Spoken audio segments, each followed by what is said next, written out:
All right.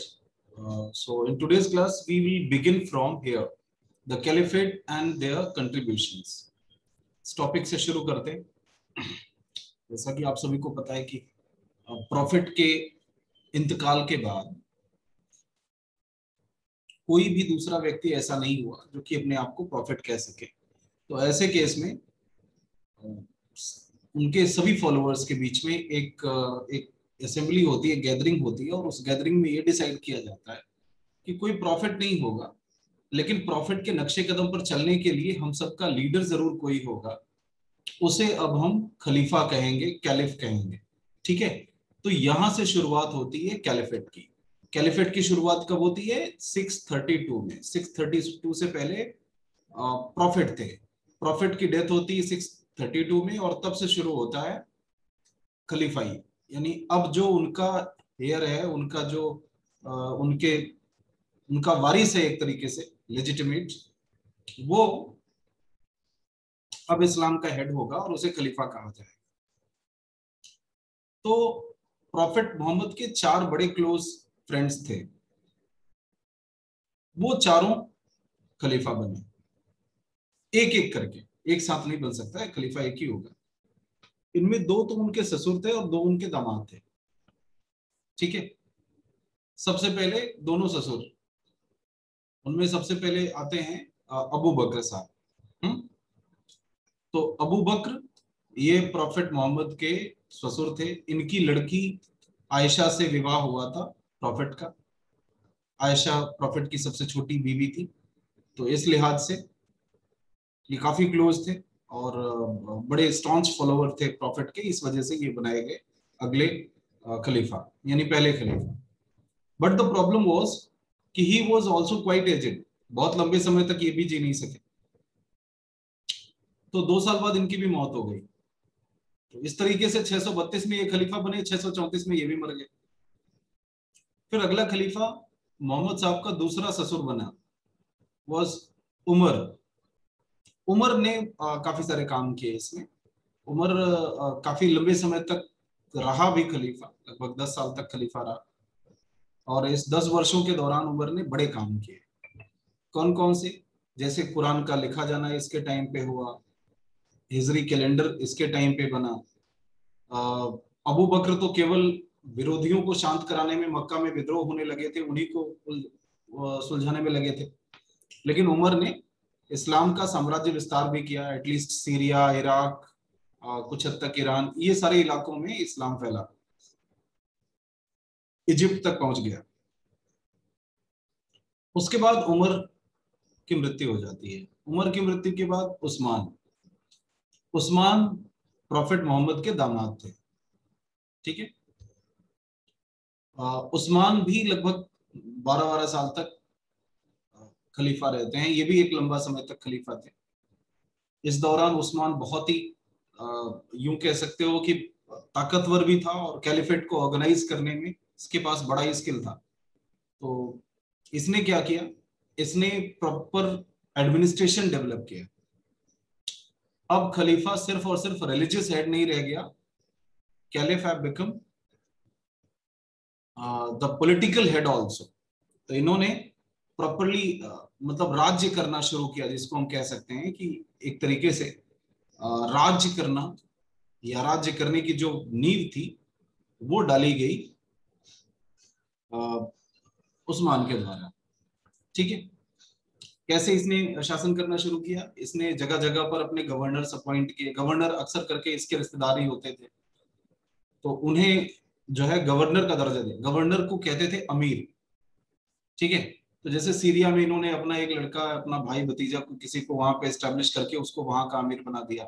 ऐसे ही हर जगह पे एक एक, जितनी इलाके इन्होंने जीते थे, हर जगह पे अपना कोई व्यक्ति इन्होंने अपॉइंट कर दिया। यानी भाई भतीजावाद जिसको हम कहते हैं ना, वो इसने शुरू कर दी। हर जगह के रूलर इसी के घर के लोग हो गए, इसी के खानदान के लोग हो गए। मुआविया वो उस्मान के ही घर का कोई लड़का था, उसे इन्होंने सीरिया का गवर्नर बना दिया। ऐसे ही किसी को दमिश्क का, किसी को इराक का, किसी को ईरान का, किसी के जितने भी इलाके थे, हर जगह पे ये किसी न किसी अपने बंधु बांधव को, अपने भाई भतीजों को वहां पर गवर्नर बनाया, अमीर बनाया। लेकिन अमीर ही अकेले शासन नहीं कर सकता, अमीर की मदद के लिए वहां के लोग होने चाहिए, लोकल लीडर कोई होना चाहिए।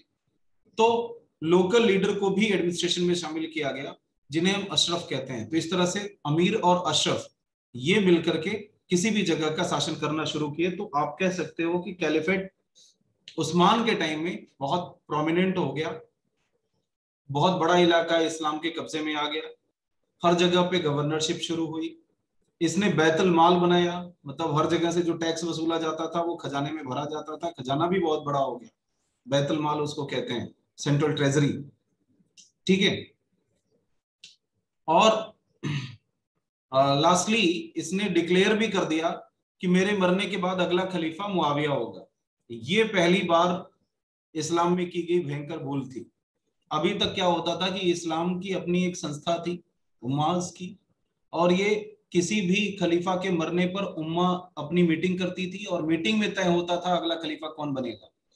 इसका मतलब इस्लामिक स्ट्रक्चर ऑलमोस्ट डेमोक्रेटिक था, रिपब्लिकन था। वहां पर मोनार्किकल सिस्टम नहीं था, वहां पर ऐसा कोई सिस्टम नहीं था कि राजा के मरने के बाद या खलीफा के मरने के बाद उसका लड़का ही खलीफा बनेगा। और दूसरी बात, राजा का कंसेप्ट भी नहीं था, खलीफा का कंसेप्ट था जो रिलीजियस हेड होता था। ठीक है। तो आगे आकर के जब आप सुल्तान देखते हो, जब आप बादशाह देखते हो, तो ये सारे लोग इस्लाम में डिस्टॉर्शन की वजह से आए हैं, वरना इस्लाम में ये परंपरा ही नहीं थी।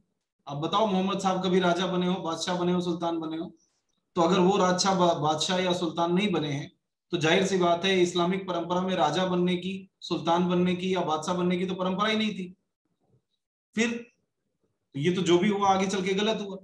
दूसरी बात कि मोहम्मद साहब ने ये कतई नहीं कहा था कि किसी व्यक्ति के मरने के बाद उसका लड़का राजा होना चाहिए या रूलर खानदानी होना चाहिए, नहीं। बल्कि अरेबिया में तो परंपरा ये हुआ करती थी कि लीडर जो है वो चुना जाएगा। सो चुने हुए लीडर का कंसेप्ट अरेबिया में था। हर एक ट्राइब का एक अपना शेख होता था, एक लीडर होता था, जिसे शेख कहते थे। और शेख का चुनाव होता था उनके पर्सनल जेनरोसिटी पे, मुरव्वा पे, करेज पे, कि वो कितना साहसी है और कितना दयावान है। ठीक है। इन सारी चीजों पर चयन होता था, ना कि सिर्फ आप किसी राजा महाराजा के लड़के हो इस आधार पे। योग्यता का पैमाना हमेशा से इस्लाम में रहा है, और यही कारण था कि उसमें इस्लाम में कहीं पर भी सक्सेशन का कोई रूल नहीं है कि किसी के मरने के बाद कौन राजा बनेगा, ऐसा कोई रूल है ही नहीं है। हिंदुओं में रहा है, उनके यहाँ प्राइमोजेनिचर रहा है। प्राइमोजेनिचर समझते हो? प्राइमोजेनिचर का मतलब होता है कि बड़े लड़के को राजा बनाना। तो जब भी पिता की मृत्यु हो जाती थी, बड़ा लड़का घर का मालिक बन जाता था। तो राजा अगर मर रहा है तो उसका बड़ा लड़का राज्य का मालिक बनेगा। और अगर परिवार में पिता मर जाता है तो पिता के मरने के बाद अगर उसके 10 संतान है, 5 संतान है, तो उसमें जो सबसे बड़ा होगा वो घर का मुखिया या मालिक बनता था। ऐसा होता है कि नहीं होता? आज भी किसी के घरों में जब इस तरह का होता है, जब घर का मुखिया नहीं रहता है, तो ऐसे कंडीशन में जो घर का बड़ा लड़का होता है, लोग उसी के नाम से चिट्ठी वगैरह भेजते हैं, उसी के नाम से निमंत्रण कार्ड आते हैं, वही फिर जाना जाता है समाज में।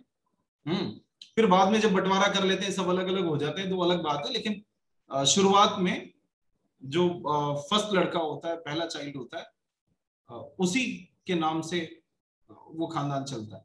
तो दैट मीन्स हिंदुओं में तो ये सक्सेशन की क्लियर कट थ्योरी थी, प्राइमोजेनिचर, जिसको हम कहते हैं बड़े लड़के को शासन देना। आपने जैसे रामायण में सुना होगा या महाभारत में सुना होगा कि दशरथ के मरने के बाद राम का राज्याभिषेक हुआ, बाकी और किसी का नहीं होने वाला था।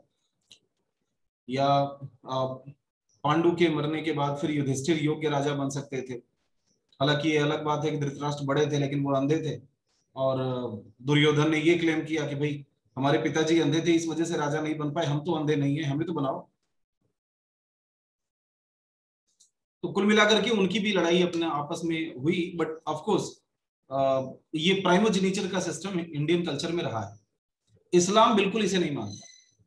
इस्लाम के हिसाब से जो ज्यादा योग्य है उसे शासन करना चाहिए, बड़े होने से योग्यता का कोई प्रमाण नहीं है, बड़ा होना योग्यता का प्रमाण पत्र नहीं है। तो योग्य व्यक्ति को चुना जाता था, लेकिन यहां तक तो चुना गया, अबू बकर को चुना गया, उमर को चुना गया, उस्मान को भी चुना गया, लेकिन उस्मान ने उसमें एक गड़बड़ी कर दी कि उसने डिक्लेयर कर दिया अगला खलीफा मुआविया होगा। यहां से दिक्कत आ गई। जब उस्मान की हत्या हो गई, इजिप्ट में वो था और वहां पर लोगों ने विद्रोह करके उसको मार डाला। अब उम्मा की अपनी एक बैठक हुई, उम्मा ने डिसाइड किया कि we have the right to decide our next caliph. So no Khalifa, no Caliph has right to declare anybody of his family descent to be the next Caliph. किसी खलीफा को यह अधिकार नहीं है कि वो अपने मरने से पहले अपना अगला वारिस घोषित करके मर जाए, ऐसा नहीं हो सकता। ये अधिकार हमें है और हम डिसाइड करेंगे कि कौन बनेगा। तो उम्मा ने डिसाइड किया कि अली को अगला खलीफा बनाया जाए। ठीक है, तो अली के लिए तो अच्छा ही था, अली भी दामाद थे और भाई भी थे, प्रॉफेट मोहम्मद के चाचा के लड़के थे ना, अबू तालिब के। तो इस हिसाब से भाई भी थे। और दूसरी बात, इनसे प्रॉफेट मोहम्मद की बड़ी लड़की का शादी भी हुआ था, फातिमा का, तो उस लिहाज से ये दामाद भी थे। तो दामाद भी थे और भाई भी थे, फॉलोवर भी थे, खानदान से थे। तो अली को बनाने में कोई गुंजाइश, मतलब कोई दिक्कत नहीं थी, गुरेज नहीं था किसी को। Ali was declared as next khalifa from ummah, जो ऑर्गेनाइजेशन थी मुसलमानों की, उन्होंने इसे घोषित कर दिया। लेकिन आपको पता ही है कि उस्मान ने पहले ही सीरिया के गवर्नर मुआविया को अपना नेक्स्ट खलीफा घोषित कर दिया था। तो इस तरह से मुआविया और अली खलीफा पद के दोनों दावेदार हो गए, दोनों के बीच में आपस में लड़ाई हो गई। इस लड़ाई के बाद दोनों में संधि हो गई, एक समझौता हो गया। समझौता ये हुआ कि अली को मान लिया, मुआविया ने भी मान लिया कि चलो ठीक है तू ही खलीफा, लेकिन ये तय है कि तुम्हारे मरने के बाद फिर खलीफा मैं बनूंगा। मतलब भले उस्मान के बाद में नहीं बन पाया, लेकिन तुम्हारे बाद मैं ही बनूंगा, ये तय रहा। और इसके साथ दोनों में शांति हो गई। तो इस तरीके से अली को मान लिया गया खलीफा और मुआविया डिप्टी खलीफा के रूप में काम करना शुरू किया कि नहीं इसके बाद मैं हूं। अली 656 से लेकर के 5 साल, 4-5 साल तक केवल शासन कर पाया। 61, 62 तक, 61 तक आते आते अली के भी खिलाफ कई सारे लोग हो गए, खास करके मुआविया, वो तो पहले से ही खिलाफ था ही। मुआविया का लड़का याजिद, वो और खिलाफ हो गया। इसके अलावा उस्मान की हत्या हुई थी और लोग दबाव डाल रहे थे अली के ऊपर कि उस्मान के हत्यारों को पकड़ो और मारो, but Ali was not in favour of that. Ali could not find the assassinators of Usman and he could not punish them. ना तो उन्हें ढूंढ पाया और ना ही उन्हें सजा दिला पाया। इस वजह से उस्मान के जो फॉलोवर थे उन्होंने भी अली से दुश्मनी कर ली। तो इस तरह से अली के दुश्मनों की संख्या धीरे धीरे बढ़ने लगी। और बाद में अली के ही गैंग के कुछ एक व्यक्ति जो अली को छोड़ के चले गए थे, उन्हें खर्जी कहा जाता है। जो अली के फॉलोवर रहे वो तो रहे, लेकिन जो अली के पहले फॉलोवर रहे लेकिन बाद में पार्टी बदल ली, वो खर्जीज कहे गए। उन्हीं में से एक खर्जी ने जाकर के अली की हत्या कर दी कूफा में। कूफा एक जगह है जहां पर अली रहते थे, बगदाद के पास। तो वहां पर जाकर के अली की हत्या कर दी गई। अली की हत्या के बाद फिर वही प्रश्न उठ गया, अब अगला खलीफा कौन? तो चूंकि अली की अभी हत्या हुई थी रिसेंटली खरजीज के द्वारा, तो जो अली के फॉलोअर्स थे उन्होंने तुरंत डिक्लेयर कराया कि नहीं, अली के बाद अली का लड़का हुसैन बनेगा खलीफा। और जबकि उधर समझौते के तहत मुआविया उसे खलीफा बनना था। तो अब दावेदार दो हो गए, मुआविया और अली का लड़का हुसैन। ठीक है, हुसैन बगदाद में खलीफा बन गया और मुआविया सीरिया में खलीफा बन गया। अब इस्लाम दो पार्ट में बंटना शुरू कर दिया। एक तो मुआविया के फॉलोअर्स, उन्हें सुन्नी कहा गया, दूसरी तरफ अली के फॉलोअर्स, उन्हें शिया कहा गया। तो इस तरीके से इस्लाम के दो पार्ट अली के मरते ही हो गए, अली के फॉलोअर्स और अली के विरोधी। तो अली के जो विरोधी थे वो सुन्नी हो गए, अली के जो फॉलोअर्स थे वो शिया हो गए। फिर उसमें अली के विरोधियों में जो मुआविया का खानदान था वो हमेशा से ढूंढ रहा था कि किसी भी तरीके से अली का पूरा खानदान नष्ट कर दो, ताकि ये जो हमारा बंटवारा है, मुसलमान जो बटे हुए हैं, इनका ये खत्म हो जाए और हम पूरे इस्लाम के अकेले मालिक बन जाएं। इसके लिए बड़ा जरूरी था कि अली के वंशजों की हत्या करवाना या उन्हें खत्म करना, उन्हें रास्ते से हटाना। ठीक है, इस उद्देश्य से याजिद ने एक बहुत बड़ी सी सेना लेकर के और हुसैन के ऊपर चढ़ाई कर दी। हुसैन जान रहा था कि मामला गड़बड़ा जाएगा और वो शायद हार सकता है, तो वो ऐसी कंडीशन में अपने पूरे परिवार को, अपने कुछ खास लोगों को लेकर के जो है ऊंटों पर सामान उमान लाद करके और रातों रात कूफा से भागना शुरू किया। उसने उसे लगा कूफा जो है बहुत सेफ जगह नहीं है, कूफा से हम चले जाएं बगदाद, वहां पर हमारे फॉलोअर ज्यादा हैं, वहां पर मैं सुरक्षित महसूस करूंगा। तो वो कूफा में ही हत्या भी हो चुकी थी अली की, तो ऐसे कंडीशन में Kufa was not safe at all. Baghdad, वहां पर अली के फॉलोअर ज्यादा थे, वहां पर सेफ्टी ज्यादा बेहतर मिल सकती थी। तो कूफा से बगदाद की तरफ जो है वो हुसैन और उसका पूरा परिवार लावा लश्कर के साथ निकल गया। लेकिन रास्ते में एक बहुत निर्जन स्थान पड़ता है जिसे कहते हैं करबला। उस करबला नामक जगह पे याजिद अपने दल बादल के साथ, अपने सैनिकों के साथ पहुंच गया और वहां पर जैसे ही हुसैन और उसके परिवार वाले दिखे, याजिद ने उन पर हमला कर दिया। याजिद के पास बड़ी सेना थी, ज्यादा लश्कर था, और इधर हुसैन के पास कुल 70-72 लोग थे, उसमें ज्यादातर भी तो महिलाएं और बच्चे थी क्योंकि उनके परिवार के लोग थे। हाँ, कुछ सैनिक जरूर थे, अंगरक्षक थे, लेकिन वो सबके सब मारे गए। कहते हैं कि उस लड़ाई में 72 के 72 मारे गए। इवन छोटा बच्चा, उसका भी नाम अली रखा गया था हुसैन का, उसे भी मार दिया। तो इस बड़े कत्लेआम के बाद अली का वंश ऑलमोस्ट खत्म हो गया और शिया पंथ के लोगों के लिए ये इससे बड़ी दुर्घटना हो नहीं सकती कि उनके इमामों का, उनके लीडर्स का पूरा वंश खत्म हो जा रहा है। तो ये जो समय था वो 10वें मुहर्रम का था, मतलब साल अभी शुरू हुआ था, साल का पहला महीना मुहर्रम होता है और पहले ही महीने में इतनी बड़ी हत्या हो गई। इस बात को लेकर के पूरे शिया लोग वो जो है आज तक मुहर्रम मनाते हैं। जो हुसैन और उनके लड़कों का, उनके वंशजों का, प्रॉफेट मोहम्मद के नवासों की हत्या हुई थी। नवासों की इसलिए कह रहा हूं क्योंकि प्रॉफेट मोहम्मद के ये नाती थे। ये प्रॉफेट मोहम्मद की लड़की फातिमा, उसके बच्चे थे, तो लड़की के बच्चों की हत्या हो रही है। ये किसी के लिए भी बहुत सहनीय था।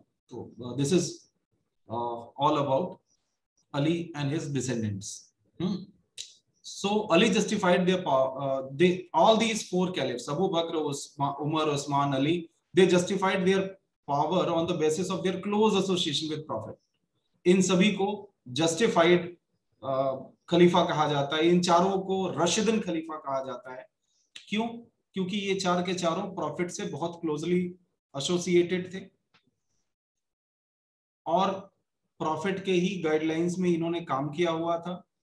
और सबसे खास बात कि अभी तक चूंकि इस्लाम धर्म के दो पार्ट नहीं हुए थे, सिया सुन्नी नहीं बने हुए थे, इस कारण से पूरा इस्लाम समाज, पूरा इस्लामिक कम्युनिटी अबू बकर, उमर, उस्मान और अली, इन चारों को फॉलो करता था, इन चारों को इज्जत देता था, इन चारों को सम्मान देता था। इस वजह से ये चारों रशिदन खलीफा कहे गए या जस्टिफाइड खलीफा कहे गए। इसके बाद के जो खलीफा हैं वो सुन्नी खलीफा हैं क्योंकि उन्हें शिया नहीं मानते थे।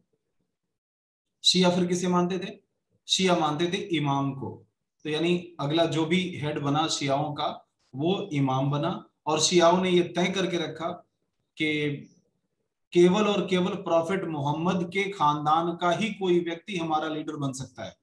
जैसे कि अली थे, जैसे कि हुसैन थे, जैसे कि हसन थे, जैसे तो उन्हीं के खानदान का कोई दूर का रिलेटिव वो अगला इमाम बनना शुरू किया। और आगे चल करके जितने भी इमाम बने वो कहीं ना कहीं प्रॉफिट मोहम्मद से ब्लड रिलेशन में आते हैं। तो शियाओं का एक बड़ा बिलीव ये रहा है कि उनका लीडर प्रॉफिट मोहम्मद के ब्लड रिलेशन का ही कोई व्यक्ति हो सकता है। और जबकि सुन्नियों का ऐसा मानना था कि बिल्कुल ऐसा नहीं, इस्लाम में जो भी प्रॉफेट मोहम्मद के आदेशों का पालन करे, उनके बताए मार्ग पे चले, वो कोई भी लीडर हो सकता है, उसके लिए ब्लड रिलेशन में होना आवश्यक बिल्कुल नहीं है। तो इस तरीके से शिया और सुन्नी के कई सारे भेद यहाँ पर देखने को मिलते हैं। अगर किसी का कोई सवाल हो इससे जुड़ा हुआ तो आप पहले पूछ सकते हो, फिर हम आगे बढ़े।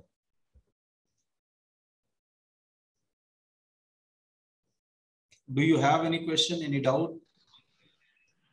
Yes sir. हाँ बताएं। सर जो सिया और सुन्नी में मतलब ये डिफरेंस आ गया था कि नहीं, जो सिया है उनमें इमाम बनेगा और सुन्नी में जो ब्लड रिलेशन में कोई भी बन सकता है। तो सर क्या ये ठीक था? मतलब कि प्रॉफिट मोहम्मद जो थे उन्होंने तो बोला था कि बस 5 चीजें होनी चाहिए, मतलब एक धर्म मतलब जिसको फॉलो करना है। हाँ, तो मतलब इस्लाम कैसे बनने के लिए तो सही है उतना कि ही नहीं चाहिए। है कि इस्लाम बनने के लिए, इस्लाम धर्म में आने के लिए तो बेटा उतना ही जरूरी है, लेकिन इस्लाम का लीडर कौन होगा, लीडर के लिए अब अगर हम योग्यता की बात करेंगे बेटा, तो योग्यता तो बड़े सारे लोगों में है, और फिर योग्यता के नाम पर मार काट भी होगा। तुम कहोगे हम ज्यादा बड़े योग्य हैं, हम कहेंगे हम बड़े ज्यादा योग्य हैं, तो चलो फिर लड़ाई हो जाए इसी बात पे। तो योग्यता तो हमेशा कंपटीशन फिर बढ़ाएगा, फिर बंटवारा होगा, फिर लड़ाइयां होंगी।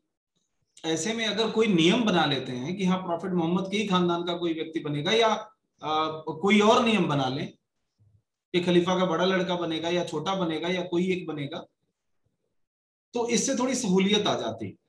लेकिन इस्लाम में कोई नियम बना ही नहीं। समस्या इस बात की है कि वहां पर सक्सेशन के नियम आज तक नहीं है। आप बताओ, अगर सक्सेशन का नियम कोई होता प्रॉपर, तो तुम्हें लग रहा है कि जितने ये खून खराबे इस्लामिक सल्तनत में या मुगल काल में हुए हैं वो हो पाते? हो क्या रहा था? जो ताकतवर हो रहा था वो राजा को मार करके खुद राजा बन जा रहा था। जलालुद्दीन की हत्या करके उसका भतीजा बन गया अलाउद्दीन। बताओ। रजिया की हत्या करा करा करके जो है वो तमाम अमीर वो आ गए पोस्ट पे। बलबन वलबन इसी तरीके से राजाओं की हत्या करा करा करके शासन में आए हैं। और उन्हीं की हम क्यों बात करें, हम आगे बढ़ जाओ। आप पूरे मुगल काल में आप देखते हो कि अकबर के बाद से क्या शुरू होता है, जहांगीर के बाद से, है ना? शाहजहां वो लड़ाई लड़ करके ही राजा बनता है, वारिस वो भी ठीक से नहीं था। शाहजहां के अंतिम टाइम पे खुद औरंगजेब ने शाहजहां को कैद करके रखा, अपने बड़े भाई दारा की हत्या करी और राजा बन गया। ठीक है, तो इस तरीके से पूरा जो इस्लामिक हिस्ट्री रहा है वो हत्या, साजिश, जबरदस्ती शासन पे अधिकार करना, इससे भरा पड़ा रहा है। ये क्यों हो रहा था? अब आप सोचो, एक एग्जाम्पल औरंगजेब का और एक एग्जाम्पल आप राम का पकड़ लो, आपके दिमाग में दोनों बातें बड़ी क्लियर हो जाएंगी। एक वो था जिसमें राम को राज्याभिषेक कराया गया, वो जंगल चले गए और भरत जो है वो खड़ाऊ रख करके शासन करते रहे, लेकिन कभी उस सिंहासन पे बैठे तक नहीं, कि नहीं राज्य भाई का है, बड़े भाई का है, उसी को मिलेगा चाहे भी जैसे। और दूसरी तरफ दारा बड़ा भाई था, औरंगजेब उसकी हत्या करके और हथिया लेता है। क्यों? क्या इसमें इसका कोई कारण है? उसका बिल्कुल बड़ा कारण है कि यहाँ पे कोई कानून नहीं था। यहाँ जो ताकतवर है, जो जैसे चाहता है वैसे राजा बन सकता है। माइट इज राइट, जंगल न्याय इसको कह सकते हैं आप। तो इस्लाम में इस तरीके की किसी भी प्रॉपर व्यवस्था का ना होना कि कौन राजा बनेगा, कौन खलीफा बनेगा, इसके लिए प्रॉपर डिस्कशन, प्रॉपर रूल्स बने होने चाहिए थे शायद प्रॉफिट मोहम्मद के टाइम से। लेकिन प्रॉफिट मोहम्मद को भी ऐसा नहीं लग रहा था कि उनके मरने के बाद इस तरह की अव्यवस्थाएं पैदा होनी शुरू हो जाएंगी, इस वजह से उन्होंने ऐसा कोई रूल बनाया नहीं था। बहरहाल दोनों ही पक्ष अपने अपने तौर तरीकों के हिसाब से ठीक थे, लेकिन इसमें आम जनता मुश्किल में आ जाती थी। चूंकि सुन्नियों की संख्या बहुत बढ़ने लगी, सुन्नी पूरे अरेबिया में फैले, सीरिया में फैले, इराक में फैले, इजिप्ट में फैले और अफ्रीका से होते हुए स्पेन तक आ गए। तो इस तरह से जो है लगभग पूरे इस्लामिक कम्युनिटी में 80% जनसंख्या सुन्नियों की हो गई। ठीक है। दूसरा, उनके लिए कन्वर्जन भी बहुत आसान था। सुन्नी मानते थे कि जिस किसी को भी मार पीट करके अगर हम कन्वर्ट करा दिए इस्लाम में तो वो भी मुस्लिम है, जबकि शिया ये नहीं मानते थे। शियाओं के हिसाब से कन्वर्जन कोई सोल्यूशन नहीं था। जो मुसलमानों के शुद्ध बच्चे होंगे, हमारे प्योर होंगे, बस वही जो है वो मुस्लिम्स है, जबरदस्ती किसी को मुस्लिम बनाना वो प्योर मुस्लिम नहीं मानते। तो इस तरीके से शिया धर्म के लोग ज्यादा रूढ़िवादी हो गए, ज्यादा कंजर्वेटिव हो गए, और फिर उनका प्रसार बहुत नहीं हो पाया, वो बहुत छोटे से इलाके में सिमट के रह गए जिसे हम ईरान कहते हैं। हालांकि प्रॉस्पेरिटी उनकी बहुत थी शियाओं की, लेकिन इसके बावजूद भी, और कल्चर भी उनका बहुत डेवलप्ड हुआ आगे चल करके, बट इन सब चीजों के बावजूद वो अपने आप को बहुत स्टैब्लिश नहीं कर सके, बहुत जनसंख्या नहीं अपनी कर पाए, जबकि सुन्नी उनकी संख्या बहुत बढ़ गई। तो आगे बढ़ते हैं फटाफट। अबू बकर, following Muhammad's death, many tribes broke away from Islamic State. So the first Caliph Abu Bakr had to suppress the revolts by a series of campaigns. Abu बकर 2 ही साल तक थे, तो 2 साल तक उन्होंने यही काम किया कि केवल विरोधियों को दबाया।